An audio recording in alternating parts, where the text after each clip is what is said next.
அதில் பல விஷயங்கள், மயிர்கூச்சல் ஏற்படுத்தக்கூடிய சம்பவங்கள், மனசுனால எண்ணிடவே முடியாத பலவற்றை பதிவு பண்ணி உள்ளார். அல்ட்ரா சீக்ரெட் கோயிங்ஸ் ஆன் அப்படின்னு அவர் ஃபர்ஸ்ட் பார்ட்டுக்கு பெயர் சூட்டுறார்.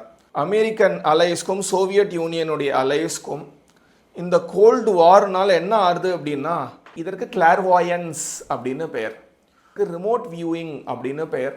தன்னுடைய மனசினுடைய ஆற்றலை கொண்டு தன் மனசில் நினைக்கிறத இன்னொருத்தருக்கு செலுத்துவார்கள். அப்போது அவருக்கு ஆச்சரியமான பல விஷயங்கள் அவருக்கு தெரிய வருது. He is able to actually go to this planet Jupiter itself. அவர் பெர்ஹாப்ஸ் சிஐஏவுடைய ஒரு ரொம்ப எலீட் குவார்ட்டர்ஸில் இருக்கக்கூடிய ஒருவர் அப்படின்னு புரிஞ்சுன்றார். டார்க் சைட் ஆஃப் த மூனுக்கு தான் நீங்கள் என்ன அனுப்பியிருக்கீங்களா? ரொம்ப இருட்டாக இருக்குது, ஒரு பெரிய சிவிலைசேஷனே நடக்கிறது அப்படின்னு தோணுறது. ஒரு இடத்திற்கு உன்னால் வர முடியுமா? வந்தால் உனக்கு ஒரு பெரிய ஆச்சரியம் காத்துன்னு இருக்கு.